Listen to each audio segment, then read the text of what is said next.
Bem, gravando a nossa aula aí, dia 4/11/2020.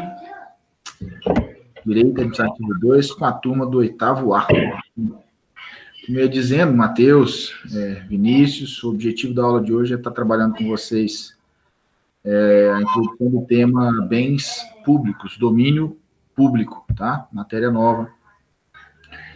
E o primeiro ponto a ser colocado para vocês é que a nomenclatura conferida a esse capítulo, alguns autores preferem chamar de domínio público, outros autores preferem chamar aí de bens públicos. O fato é que nós vamos estudar os dois conceitos e abordar tanto a parte de bem público quanto a parte de domínio público, sem fazer muita questão de enfrentar esse problema apresentado pela doutrina. A gente vai discutir o que é bem público, vai discutir o que é domínio público. Joia? Bom, então tem essa divergência aí, inicialmente, conceitual. Alguns entendem que a terminologia domínio público é mais abrangente, outros entendem que a terminologia bem público é mais abrangente, porque bem público envolve tanto os bens de direito público quanto os bens de regime privado, né? E o domínio público não é tão extensivo assim. Bom, então cuidado aí ao abrir a doutrina, estiver estudando, vocês podem encontrar na doutrina tanto o capítulo nominado como bem público, quanto o domínio público, é o que nós estamos estudando. Sobre definição do que é bem público, né? O que é bem público? Legalmente falando, dentro do ordenamento jurídico, nós temos apenas um artigo em todo o ordenamento jurídico que tenta trazer uma definição do que é bem público, que é o artigo 98 do Código Civil, tá? Então, se vocês pegarem lá no artigo 98 do Código Civil, tá lá assim, ó: são bens públicos os bens de domínio nacional pertencentes às pessoas jurídicas de direito público interno. Todas as outras são particulares, todos os outros são particulares, seja qual for a pessoa que pertencerem. Perceba que o Código Civil, o civilista, tenta trazer uma definição de bem público amarrado à pessoa a quem pertence. Certo? E isso traz uma certa confusão para o direito administrativo. Tanto é que trouxe uma certa confusão para o direito administrativo que nós, a partir dessa definição do artigo 98 do Código Civil, surgiu aí 3 teorias sobre o alcance do que é bem público. Nós vamos estudar todas as 3 daqui a pouco. Parte dessas teorias, parte delas defende o que está escrito no artigo 98, mas perceba, para os civilistas, o importante não é a destinação do bem, não é a utilização do bem. O importante é saber a quem pertence esse bem. Sendo pessoa jurídica de direito público interno, o bem é público. Ou seja, se o bem pertencer a um ente federado, ou se o bem pertencer a uma entidade da administração indireta que seja de direito público, autarquias, fundações autárquicas e associações públicas, esse bem deve ser conceituado ou considerado como bem público. Bom, mas isso não é tão simples assim, né, gente? Vinícius, você consegue penhorar a bicicletinha do carteiro?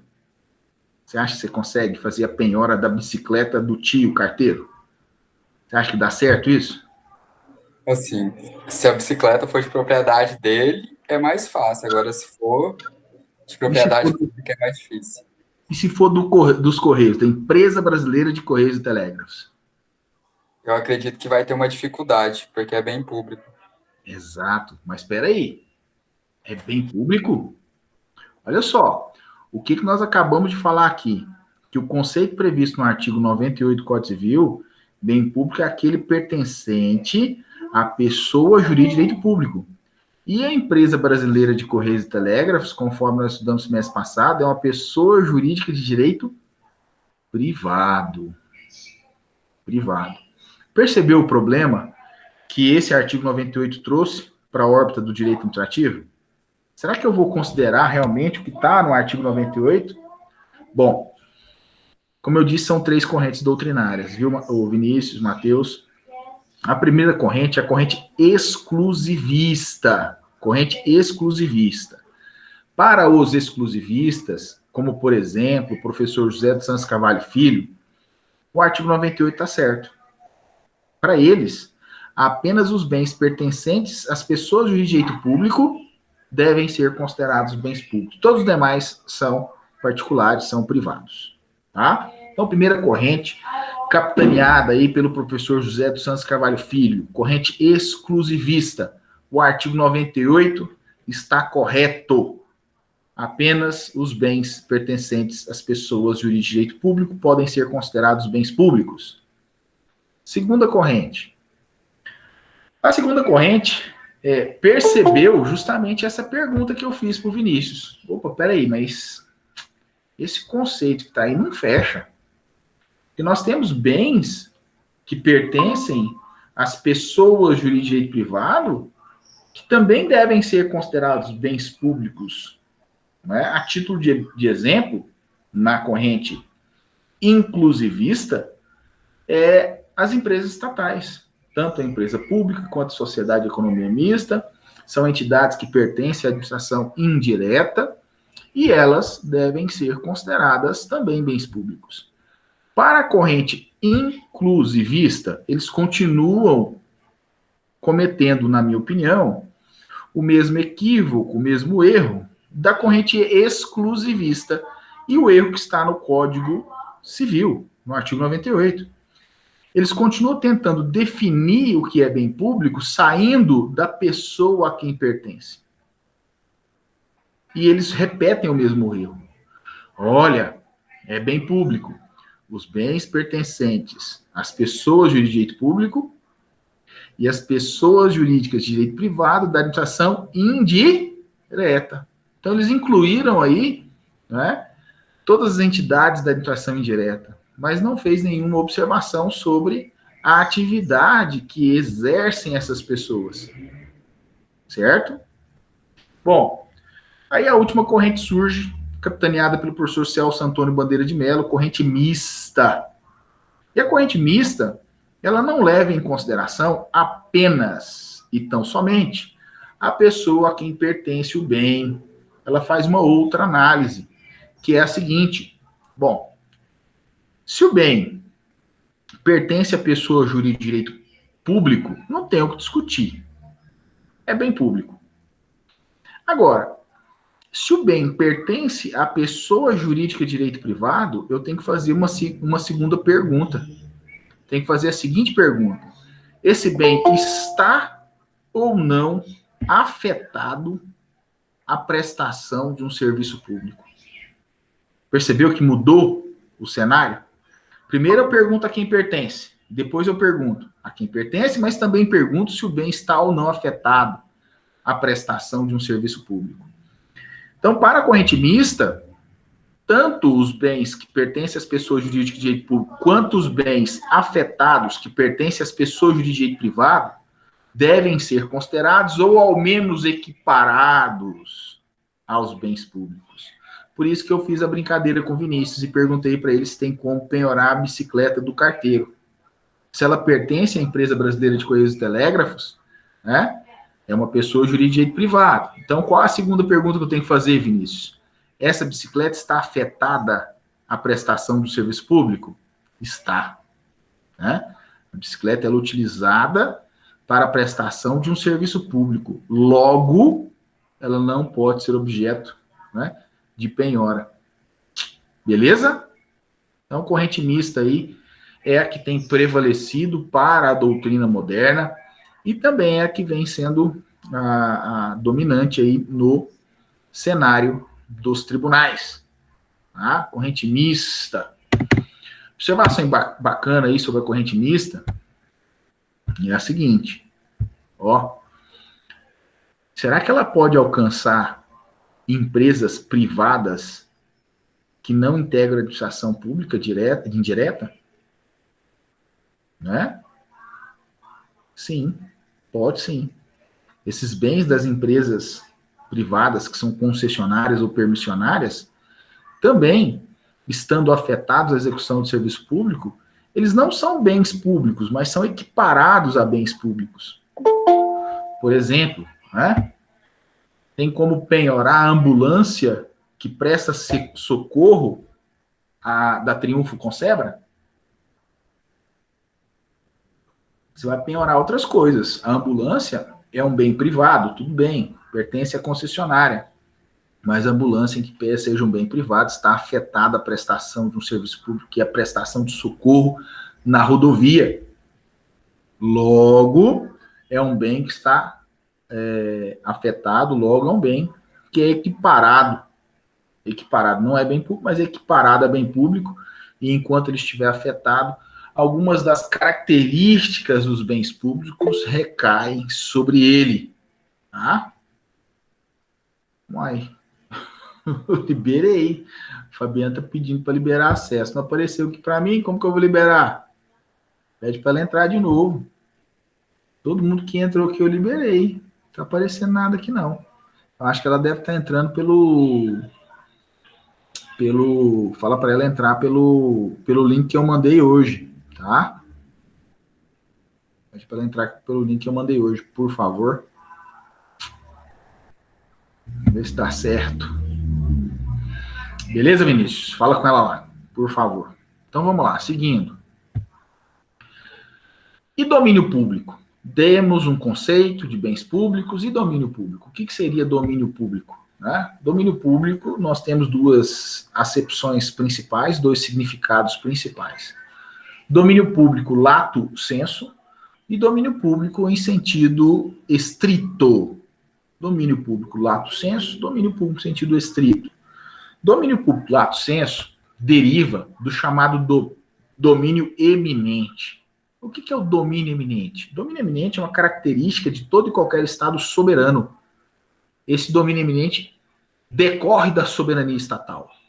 O Estado soberano ele pode intervir em todas as coisas que estão dentro do seu território.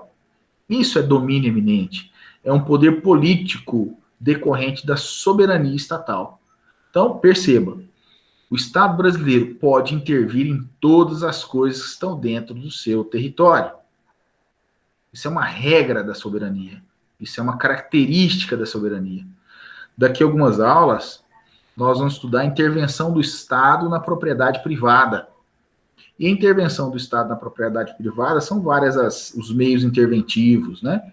Nós temos a desapropriação, a servidão administrativa, o tombamento, ocupação temporária, né? São várias as formas de intervenção.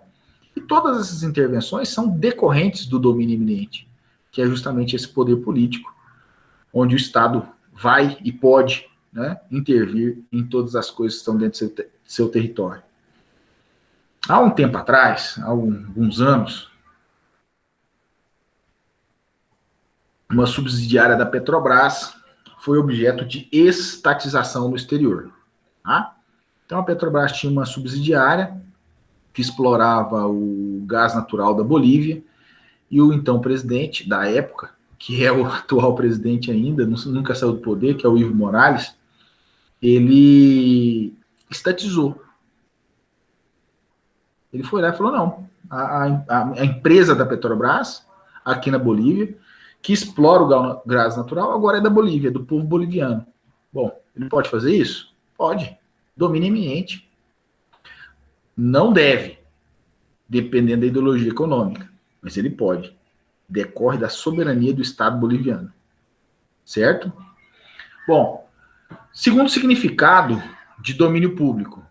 Bom, Vinícius, ela não conseguiu entrar ainda, né? Não está aparecendo nada aqui. Ela falou alguma coisa? Falou não. Eu mandei o link para ela novamente da aula, ela não falou mais. Deve ser a conexão dela lá, coitada, de novo, o computador de novo dela. Porque todo mundo pediu aqui, eu autorizei a entrada. Vou ver com ela aqui. Em sentido estrito, é a mesma ideia, né? De bens públicos, de bens móveis e imóveis, é o conjunto de bens móveis, corpóreos e incorpóreos pertencentes ao Estado. É a ideia geral de patrimônio público, tá? Então, domínio público em sentido estrito decorre da ideia de patrimônio público. Se vocês pegarem a doutrina do professor Eli Lopes Meirelles, eu queria que vocês prestassem atenção nisso agora, que é algo bem importante e mais delicado. Se vocês pegarem a doutrina do professor Eli Lopes Meirelles, ele traz, aí, ó, agora veio. Ele traz uma classificação de subdomínios, tá? Então, o professor Eli Lopes Meirelles apresenta aí alguns subdomínios. É uma classificação, uma subdivisão dos domínios públicos. Por que esse tema é importante? Porque esses subdomínios, em regra, são microsistemas administrativistas, são microsistemas jurídicos. E esse termo microsistema jurídico, microsistema de determinada área, ele é muito perguntado em prova. O que é um microsistema? Né? Quanto se cria um microsistema? O microsistema, gente, ele é criado quando? Quando eu pego um ramo do direito, separo um ramo do direito, pode ser público ou privado, não interessa, dentro do direito civil, dentro do direito penal, dentro do direito administrativo, como é o caso aqui, né, dentro do direito tributário, pego um ramo grande do direito, pinço um tema lá dentro, e crio um código específico para esse tema. Dou um tratamento especial para esse tema dentro de um código. Estou criando um microsistema. E esses subdomínios, boa parte deles, conforme a gente vai ver, são microsistemas administrativos, tá? Então, o primeiro microsistema apresentado pelo professor Eli Lopes Meirelles, dentro da sua classificação, é o microsistema, ou melhor dizendo, é o domínio terrestre, tá? Domínio terrestre são as terras públicas pertencentes ao Estado, Estado em sentido amplo, né? Terras devolutas, plataforma continental, terras tradicionalmente ocupadas pelos índios, e aí eu vou fazer uma observação específica sobre as terras tradicionalmente ocupadas pelos índios, ilhas, terrenos acrescidos, terrenos de marinha, logradouros, né? Fortificações, edifícios públicos e etc. Domínio terrestre. E por que uma observação especial para as terras tradicionalmente ocupadas pelos índios? Perceba, não é terra do índio, tá? Não é terra do índio. É terra tradicionalmente ocupada pelo índio. Essa terra é um bem público pertencente à União. Certo? Professor, mas por que disso? O Estado foi mal, o constitucionalista, né? Em 88, ele, na Assembleia Nacional Constituinte, foi rigoroso ao não dar a terra para o índio? Não. Isso está relacionado à teoria geral do Estado, viu? Teoria geral do Estado. Ok? A terra é do Estado, a terra não é do índio. E por que está relacionado à teoria geral do Estado? Simples. Todos aqui certamente já ouviram falar, Cássia, Fabiane, Vitória, o Luiz, já ouviram falar sobre nação indígena. Quem não ouviu falar de nação indígena? Nação A, nação B, nação C, nação Yanomami, né? Parte da antropologia defende isso. Isso não é de agora, isso é da década de 60 ou até antes, né? Mas ganhou força na década de 60 e na década de 70. Inclusive, os maiores indigenistas desse Brasil defendiam a criação, né, de estados indígenas. E é isso que nós estamos falando aqui. É justamente isso que nós estamos falando aqui. Por que a terra não é do índio? Porque se já é uma nação e tem terra, o que impede a criação de um estado novo, indígena? O reconhecimento internacional.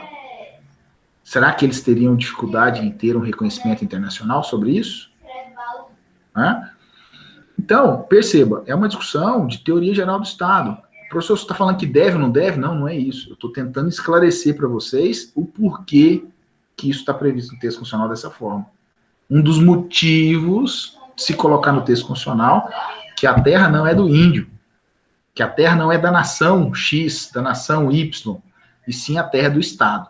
É domínio público. Por isso, são terras tradicionalmente ocupadas pelos índios. Certo ou errado não é essa discussão, nem tem competência para fazer essa discussão. Essa discussão deveria ser feita por um cientista político, seria feita por um antropólogo, né? A minha discussão é mais rasa com vocês, é dentro da teoria geral do Estado mesmo, tá bom? Bom, outro subdomínio apresentado pelo professor Eli Lopes Meirelles, e aí já é o primeiro microsistema administrativista, é o domínio hídrico, são as águas públicas. A água é bem público, é domínio público, ok? Então, as águas internas, né, têm uma regulamentação própria. Quais são os dois principais textos jurídicos sobre a água pública, as águas internas? O Código de Águas, né, que é o decreto 24.643 de 1934, que parte dele ainda está em vigor até hoje, tá? E a Lei da Política Nacional de Gerenciamento de Recursos Hídricos, que é a Lei 9.433 de 97. Professor, pode repetir aí esse decreto? 24? Decreto 24.643 de 1934, Fabiane. Obrigada. Isso, e é só isso? Não. Não, o Brasil é signatário de tratados internacionais que versam sobre as águas. Tá joia? Então, perceba a importância desse tema. Né? Não só a regulamentação interna, não só a perspectiva constitucional do domínio hídrico, mas em especial, né, também aí os tratados internacionais. Então, o direito público, direito internacional público, versa sobre esse tema, né, através de tratados internacionais, os quais o Brasil é signatário. Então, a água é um bem público, é um domínio público. Eu não sei se vocês lembram, mas eu vou tentar mostrar aqui para vocês. Né? Não sei se vocês lembram, mas no semestre passado eu falei para vocês pegarem a água mineral, né, e olharem no verso da água mineral, né, tá lá assim, ó, não tô fazendo propaganda não, né, mas é água cristalina mesmo. Lá no verso tá lá assim, concessionária. Por que a água cristalina tem que ser concessionária? Porque a água mineral é um bem público. Ela tem que ter a concessão do Estado para explorar esse bem público. Tá? A título de exemplo, algo tão simples, né, do nosso dia a dia, uma água mineral que a gente toma aí, está relacionado ao tema que nós estamos discutindo aqui. Bom, seguindo. Terceiro domínio, subdomínio, apresentado pelo professor Eli Lopes Meirelles, é o subdomínio mineral, que também é um microsistema administrativista. Por quê? Porque compreende aí os recursos minerais, né, de todo o território nacional, e nós temos um código que versa especificamente sobre o domínio mineral, que é o Código de Minas, que é o Decreto-Lei 227 de 67, tá? Decreto-Lei 227 de 67, que é o Código de Minas. Então, nós temos um código específico que versa sobre o domínio mineral, o subdomínio mineral, que também é um microsistema administrativista. O quarto subdomínio é o domínio florestal, né? É um patrimônio nacional, as florestas, né? De interesse de todos os habitantes do país, e nós temos também um microsistema. Por quê? Porque quando se fala de domínio florestal, nós temos o Código Florestal, que nós vamos estudar no direito administrativo? Não. Em que pese seja um código administrativista, em que pese seja um microsistema administrativista, o Código Florestal vocês vão estudar dentro do direito ambiental. Tá? Dentro do direito ambiental. Bom, seguindo. O quinto subdomínio, o domínio da fauna, né, a preservação, que é de competência de todos, comum, e também é um microsistema, o Código de Caça e Pesca, que é a Lei 5.197 de 67. E sobre isso aqui, meus queridos, eu vi uma prova, isso em 2013, 2014, da Magistratura Federal, uma prova muito bacana, de primeira fase, né, o provão de 100 questões da Magistratura Federal, que tinha uma questão sobre domínio público. E 90% das pessoas erraram. essa questão. Talvez a questão mais fácil da prova, mas por ser tão fácil, né, as pessoas não acreditavam no item a ser marcado. Então, nós estamos falando do domínio da fauna. Nós temos um código de caça e pesca, nós temos a perspectiva constitucional, né?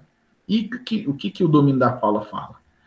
É que os ninhos, os animais, os abrigos, os criadouros naturais são propriedades do Estado.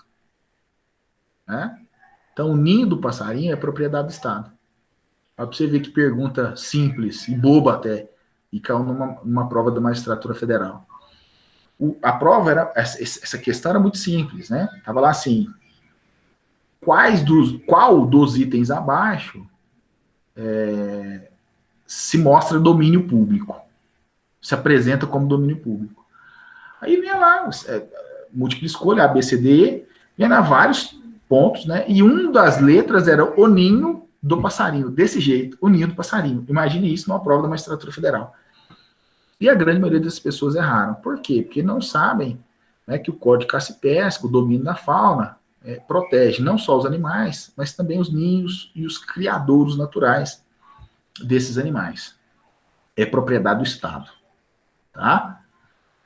Bom, seguindo, ainda dentro desses subdomínios, apresentados pelo professor Eli Lopes Meirelles, são só 9, tá? O sexto,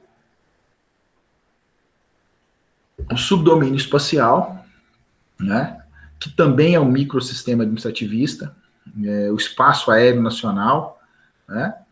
Por que é um microsistema? Porque tem código. Qual que é o código? É o Código Brasileiro de Aeronáutica, a Lei 7.565, de 86. Então, essa lei ela tem como objeto a soberania do espaço aéreo nacional. Bom, professor, só ela? Não. Quando se fala também do espaço aéreo brasileiro, o Brasil também é signatário de tratados internacionais. Tá? Então, lá no Direito Internacional Público, certamente com a professora Mariana Maranhão, vocês vão estudar isso. Tá? Então, espaço aéreo nacional. Nós temos aí tratados, salvo o melhor juízo, a Convenção de Chicago, que trata sobre esse tema. Então, a soberania do espaço aéreo nacional, domínio espacial, é bem público. Ok? O sétimo, domínio do patrimônio histórico. Né? Patrimônio histórico, artístico, cultural do povo brasileiro. Então, a cultura deve ser protegida, o patrimônio histórico, artístico deve ser protegido. Isso é domínio público, isso é propriedade, domínio do Estado. E para não ficar parecendo que é só bem, tem a parte imaterial, né? Que é a cultura. Né? Por exemplo, quem que é goiano e não conhece a dança popular, a catira? Né? No Nordeste, né? Em especial em Pernambuco, no Recife, quem não conhece o frevo, né? E assim por diante. Né? Então, isso também, essas expressões culturais, também é domínio público. Tá? Quem é do Tocantins e não conhece a dança súcia, né? Então, são expressões culturais que é domínio público do Estado. Tá? Oitavo, o domínio do patrimônio genético. O domínio do patrimônio genético é interessante, ele vem sendo discutido nas últimas 2 décadas aí, muito em razão da pirataria genética, né? Pirataria que o Brasil sofre tanto. O material genético do país ele deve ser protegido. E nem sempre, ou na grande maioria das vezes, nós não conseguimos fazer essa proteção. O bioma ele é explorado, os animais são explorados, esse material genético é explorado, substratos, produtos que são endêmicos do Brasil, né, são encontrados só aqui e acabam sendo explorados internacionalmente. É um problema que o Brasil tem que enfrentar, mas complicado em razão de políticas aí que devem ser implementadas e o Estado brasileiro não conseguiu ainda. E, por fim, o domínio ambiental, né? O meio ambiente ecologicamente equilibrado, que está lá no texto constitucional, ele deve ser protegido e é um domínio público também. Lembrando que quando a gente fala em domínio ambiental, meio ambiente, né, e domínio ambiental, o texto constitucional não vê como domínio ambiental ou meio ambiente apenas o meio ambiente natural. Tá? No texto constitucional nós temos 4 meio ambientes que devem ser protegidos. O meio ambiente do trabalho, o meio ambiente natural, né? O meio ambiente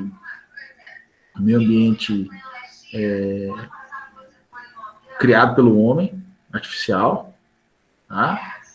E, por fim, o meio ambiente cultural. Então, nós temos aí 4 meio ambientes protegidos dentro do texto constitucional. Isso é domínio público também. Qualidade de vida, né?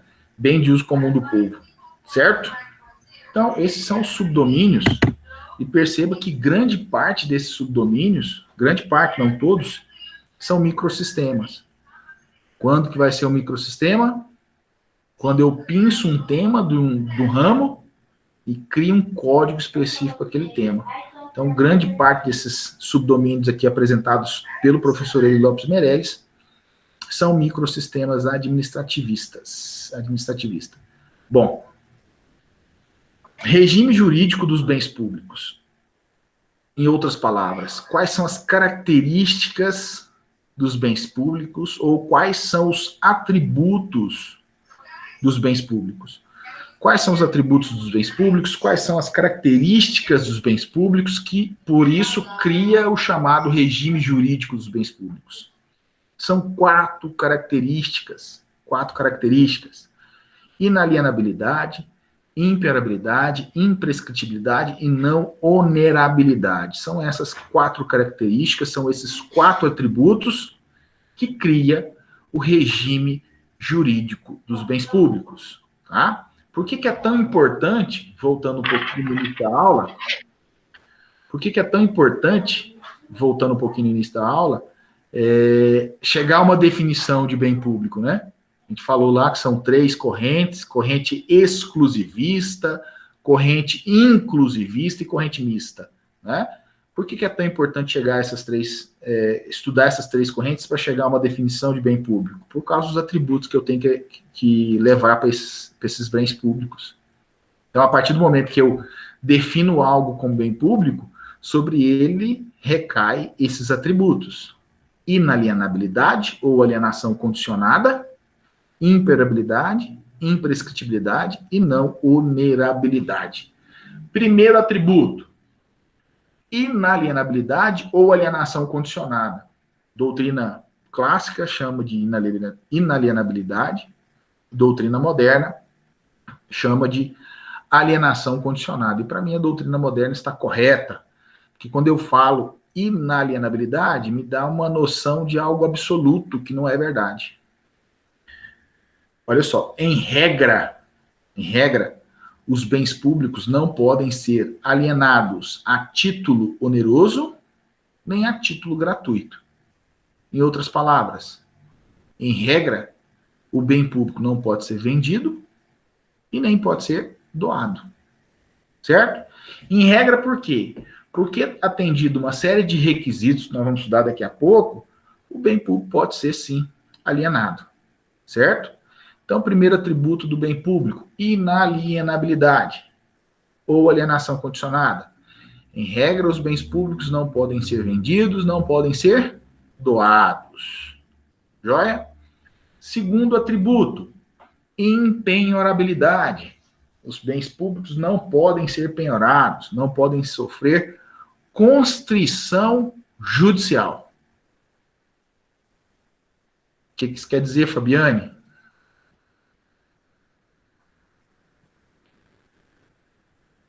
Constrição, professor? Constrição judicial, não pode ser penhorados. O que é isso? Que os bens não podem ser penhorados? Uhum. Olha, por serem públicos, eu imagino que não tem condições de vendas. Em asta pública. Isso. Né? Faltou essa palavrinha aí. Mas, Fabiana, tá certo. Então, esse bem, ele não pode ser levado a leilão. Né? O Luiz, ele propõe uma ação contra o município de Anápolis, ele sai vitorioso dessa ação de indenização, ele ganha lá 100 mil reais contra o município. Ele vai propor uma ação, ele vai para a fase de cumprimento de sentença dessa ação. Ele vai penhorar bens do município, levar a asta pública, levar a leilão? Não, porque os bens são impenhoráveis. Não podem sofrer constrição judicial. Tá? Impenhorabilidade, né? Como que o Luiz vai receber uma ação de 100 mil contra o município de Anápolis? Vai receber em precatórios. Precatórios. Um dia o Luiz recebe.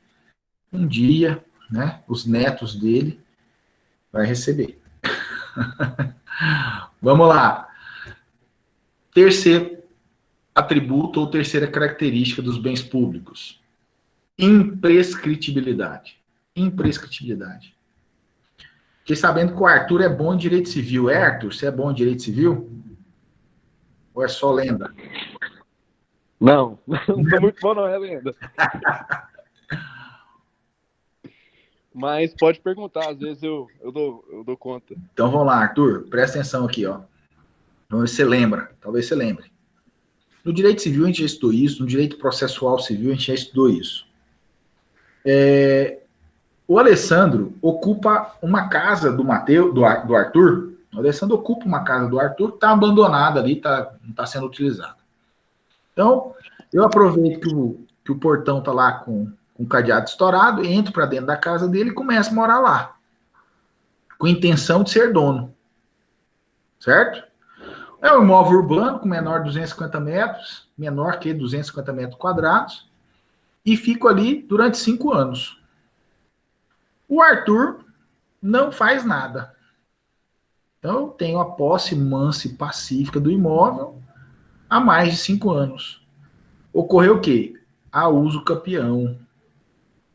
Eu não preciso propor ação para ser dono.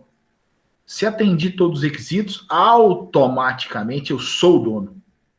A ação ela é proposta para regularizar a situação do imóvel.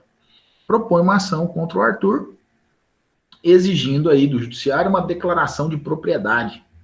E isso ocorre. Então, usucapia o bem do Arthur. Para que isso ocorra, né, Arthur, tem que ter o quê? Um lapso temporal. Aqui é o usucapião extraordinário, 5 anos. Né? Sim. E aí vem a pergunta. Eu posso fazer isso quando se trata de bem público? Quando se trata de bem público? Não. Não. Imprescritibilidade. Essa é a característica, mas essa não é a pergunta que eu vou te fazer ainda não. Certo. Essa é a pergunta. Então, imprescritível. Por quê? Porque não pode ser usucapido. No direito civil, a gente aprende o seguinte, que eu tenho que atender os requisitos. E um dos requisitos é o lapso temporal. Que começa a contar quando, você lembra? Quando começou a contar essa historinha que eu passei aqui para vocês? É a partir da primeira notificação, quando ele recebe a notificação para se retirar do lugar. Sim, mas não houve a notificação, né? Não. Então, para mim, a prescrição aquisitiva, para mim ser dono, começa a contar quando? Quando eu entrei para o imóvel, não é? Sim. Isso. Começou a contar o prazo. Eu vi lá que o cadeado estava estourado, entrei para dentro, fiz da casa do Arthur minha moradia. Civilmente falando, por que isso não pode acontecer? Civilmente falando, por que isso não pode acontecer quando se trata de bem público?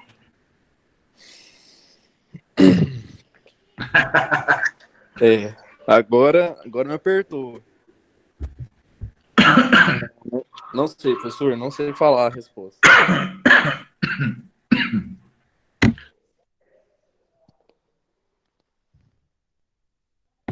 Alguém sabe?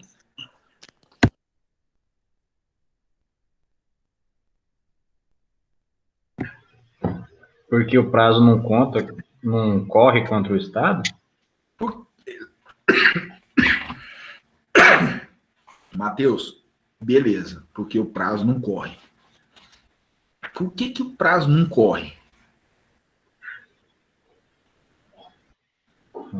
Isso vocês estudaram com a Camila, com o Herbert, lá no Direito Civil. Olha aqui, eu vou te ajudar, Matheus. Lembra quando eu entrei para dentro da casa do Arthur? Eu acabei o quê? Criando, a partir da inércia dele, uma posse mansa e pacífica. Ele ficou inerte, eu fui ficando. Em relação ao estado, isso ocorre?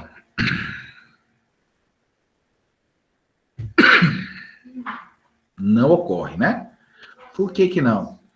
Vocês lembram disso, vocês não estão fechando o raciocínio. No direito público, quando eu falo em bens do Estado, eu não tenho posse, eu tenho mera detenção. O termo que o professor lá do Direito Civil falou para vocês foi esse. Quando se trata de bem público, se tem mera detenção, Arthur. E como só é mera detenção, não começa a contar o prazo prescricional, porque o prazo prescricional começa a contar com a posse. Mudou? Mudou. Então, a imprescritibilidade, partindo pelo que nós aprendemos dentro do direito civil, não ocorre a prescrição aquisitiva. Por quê? Né? Porque não corre o tempo. Tá, não corre o tempo. Por que não corre o tempo? Porque quando você, particular, invade o imóvel do Estado, você não tem posse, você tem mera detenção. E o prazo prescricional começa a contar com a posse. Beleza isso? Dúvidas? Beleza. Claro? Então vamos lá. Então esse é o terceiro atributo do bem público. Imprescritibilidade. Eles não podem ser usucapidos. Quarto atributo, não onerabilidade ou não oneração. O que é isso, professor? Os bens públicos não podem ser onerados. Em outras palavras, os bens públicos não podem, Vitória, ser dados em garantia. Seria mais ou menos assim, ó. O prefeito de Anápolis quer fazer um empréstimo no Banco do Brasil. E para pegar um juros menor, ele pega um bem público e dá em garantia hipotecária ao Banco do Brasil. O que o prefeito estaria fazendo aqui? Onerando o bem público. Ele pode fazer isso? Não pode. Não onerabilidade. Bom, sabe qual é a discussão que sempre vem quando a gente está trabalhando esse tema? Professor, mas eu já vi uma sentença assim, eu já li um livro assado, tem um autor aqui que defende isso, tem outro ali que defende aquilo. Meus queridos, são vários os posicionamentos, tanto na doutrina quanto na jurisprudência, relacionado em especial à aplicação desses atributos quando se trata de bem dominical, que a gente vai estudar na próxima semana. São bens de natureza privada do Estado, o Estado atuando como proprietário puro e simples desses bens. É óbvio que tem posicionamento de vários gostos aí sobre esse tema, existe uma evolução muito grande sobre isso na doutrina. Mas eu estou passando para vocês aqui o que prevalece. Na semana que vem eu vou reafirmar isso, dentro da natureza jurídica dos bens dominicais. Tá? Mesmo os bens dominicais não podem ser objeto de alienação se não atender todos os requisitos. Um dos requisitos é ser dominical, estar desafetado. Tá? Só um minutinho, gente. Davi.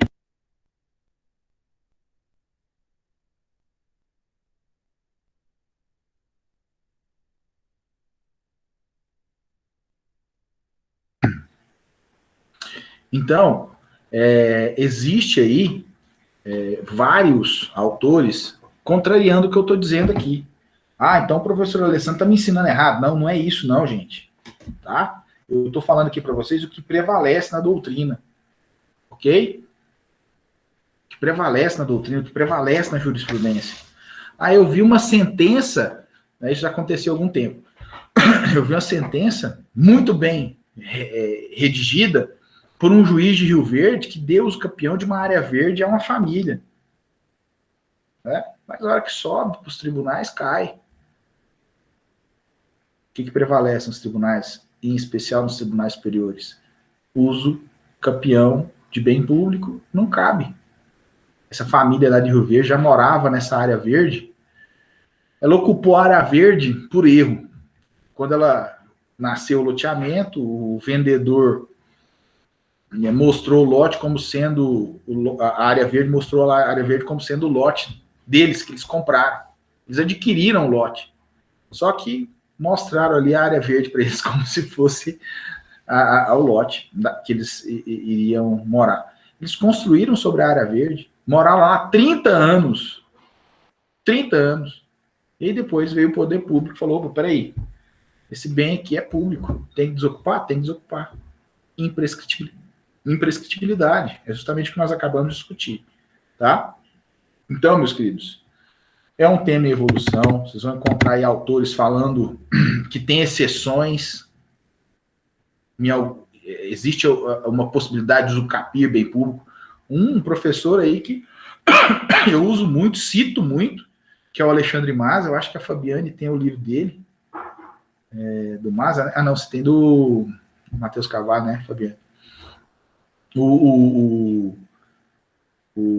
Mazas fala que terras devolutas, que é um bem dominical, até 50 hectares, que é objeto de produção da família, pode ser usucapida. Que não pode. Não tem essa exceção. Essa exceção está prevista numa lei de 1980, antes da Constituição Federal. Então, logo, ela não foi recepcionada. Tá?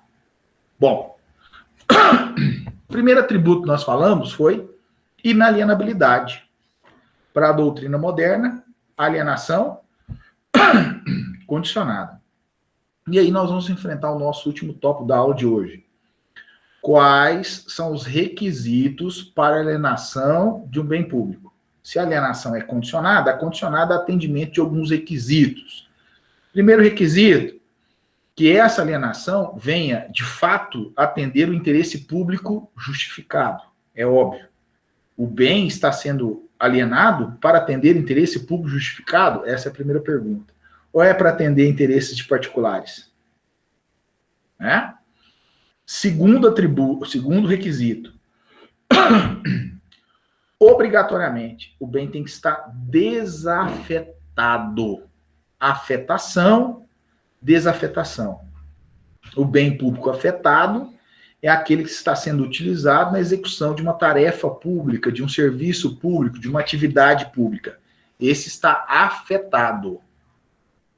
E desafetado é aquele bem ou que nunca foi utilizado na execução de uma tarefa pública, ou que já passou por um procedimento de desafetação, que é a declaração, através de ato administrativo, que aquele bem já não é mais utilizado na execução da tarefa pública. Ele foi desafetado. Então, o segundo requisito para alienação do bem, esse bem deve estar desafetado. Terceiro requisito. Gente, se tratando de alienação a título oneroso, esse bem tem que ser avaliado previamente. Se ele vai ser vendido, ele tem que ser avaliado previamente.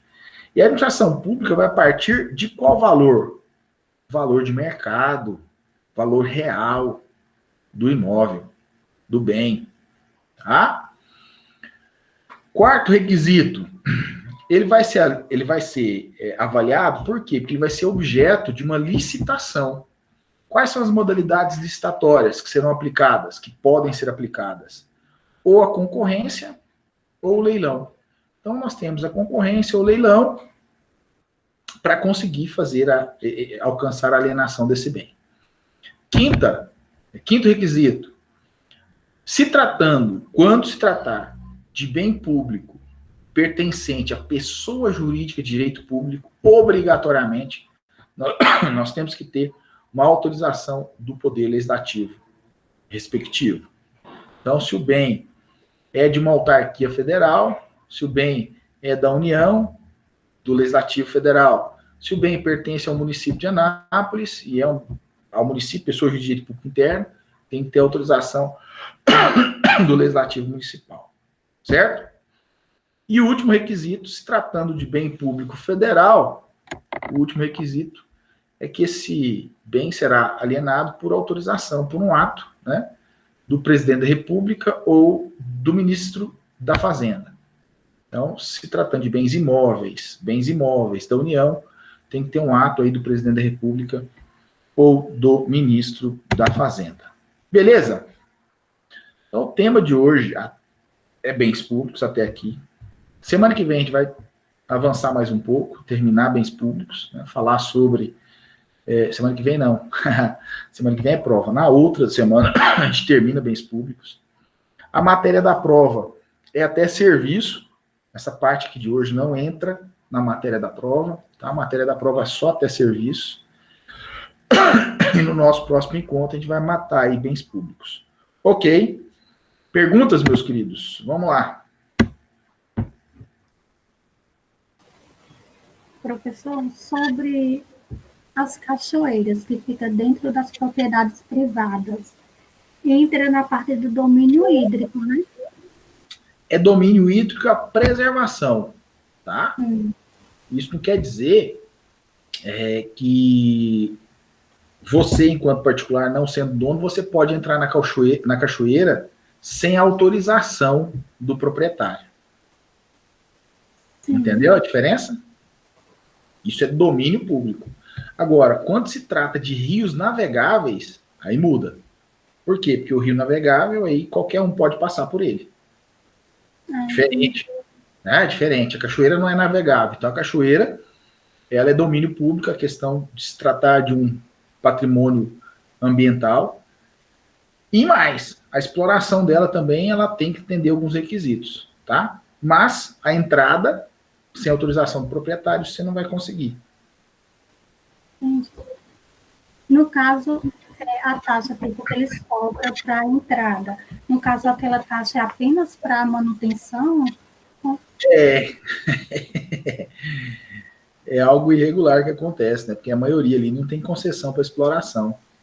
É taxa de manutenção. Isso é um domínio público, né? É isso mesmo. Na verdade, é uma taxa de manutenção. Acontece muito aqui perto, né? É verdade.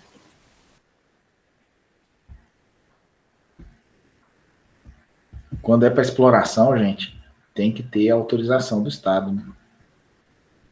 Quem conhece aqui Lagoa Santa, Lagoa do Oporé? Lagoa Santa é na divisa entre Goiás e Mato Grosso do Sul. Alguns devem conhecer. Lagoa do Oporé tem lá um hotel, um único hotel. A cidade tem um único hotel que explora a lagoa. A lagoa é a maior fonte termal da América Latina. É única, né? Ela fica à margem do rio Oporé. É uma água quente, igual o Caldas Novas, é água termal. E esse hotel tem uma concessão para exploração. Por quê? Porque é domínio público. Para explorar tem que ter autorização.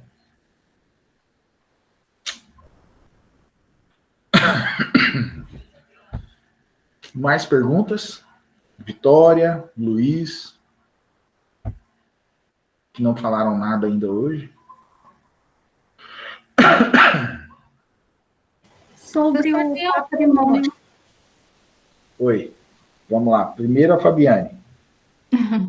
Professor, tem algumas áreas públicas que podem ser vendidas? Pode. Atendido todos esses requisitos que a gente falou aí, no item 7. Atendido todos esses requisitos, pode ser alienado. A área foi desafetada, né? Se tratando de bem público imóvel, tem autorização do legislativo, pertencente à pessoa jurídica de direito público. Então, atendendo todos esses requisitos, pode sim. Entendi. Quando o professor falou sobre esse domínio genético, eu lembrei daquele lugar que tem na Noruega, que abriga aquelas sementes, as sementes globais do mundo. O senhor já ouviu falar desse lugar? Não vi não. É um lugar bem que eles falam seguro, que abriga, no caso, as sementes, no caso, se tiver alguma guerra, alguma coisa, para estar protegido. É legal. Se é para proteção, tudo bem. O problema, quando a gente fala no domínio genético, Cássia, é a exploração. Né? Entendi. O Brasil sofre muito, já sofreu muito mais com patentes que são promovidas por outros estados, com o uso de substratos, substâncias que são só do Brasil. Né? Já a patente, aí não é do patrimônio genético, mas só a título de exemplo mesmo. Já patentearam a rapadura, já patentearam a cachaça, né? que são coisas do Brasil. Só a título de exemplo. E depois o Brasil tem que correr e discutir essas patentes no âmbito internacional, em organismos internacionais. Então, como é para... Esse é o nome do lugar que abriga as sementes globais na Noruega. Depois eu quero dar uma olhada nisso. Mas no caso aí não é exploração, né? É proteção aí, bacana demais. Mais perguntas?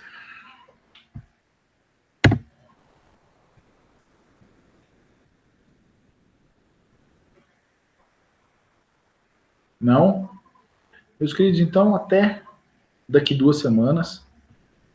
Nossa próxima semana aí. Fala, Matheus, pode perguntar. Tá tranquilo.